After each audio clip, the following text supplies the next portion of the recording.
சிறகடி காசையில் இன்னைக்கான ப்ரமோ என்னன்னு பார்க்கலாம். ரோகிணி வந்து ரொம்பவே ஃபீல் பண்ணிட்டும் பயந்துட்டுமே உட்காந்துட்டு இருக்காங்க.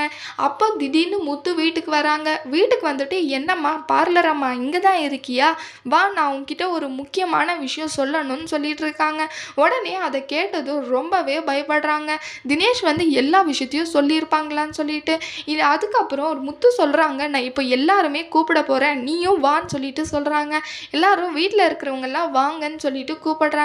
அப்போ வந்து பார்லர் அம்மா, என்ன நீ ஒரு மாதிரி இருக்க அப்படின்னு சொல்லிட்டு சொல்கிறாங்க. அதெல்லாம் ஒன்றும் இல்லை, நான் கொஞ்சம் சொல்கிறத கேட்குறியா ப்ளீஸ் அப்படின்னு சொல்லிட்டு ரோகிணி சொல்கிறாங்க.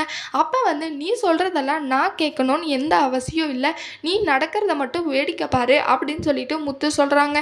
ரோகிணிக்கு ரொம்பவே பயமாக இருக்குது. அப்புறம் அடுத்து எல்லாரும் வந்ததுக்கப்புறம் முத்து சொல்கிறாங்க, நம்ம வீட்டில் ஒருத்தர் நமக்கு எல்லாருக்குமே துரோகம் பண்ணியிருக்காங்க, இவ்வளோ பெரிய ஃப்ராடு வேலையை பண்ணிட்டு மறைச்சிட்டு இத்தனை நாள் வாழ்ந்துட்டு இருக்காங்க அப்படின்னு சொல்லிட்டு முத்து எல்லாருக்கிட்டையும் சொல்கிறாங்க.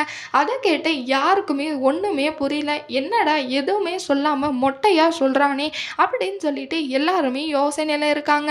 ரோகிணிக்கு வந்து ஒன்றுமே புரியல, ரொம்பவே பயந்துட்டும் இருக்காங்க. அவ்வளோதான், முடிஞ்சிட்டுச்சா நம்ம கதை, இதுக்கு மேலே இந்த வீட்டில் நம்மளால் இருக்க முடியாது போல், நம்மளை வீட்டை விட்டு வெளியே தான் அனுப்ப போகிறாங்கன்னு சொல்லிட்டு ரோகிணி வந்து நினச்சிட்டு இருக்காங்க.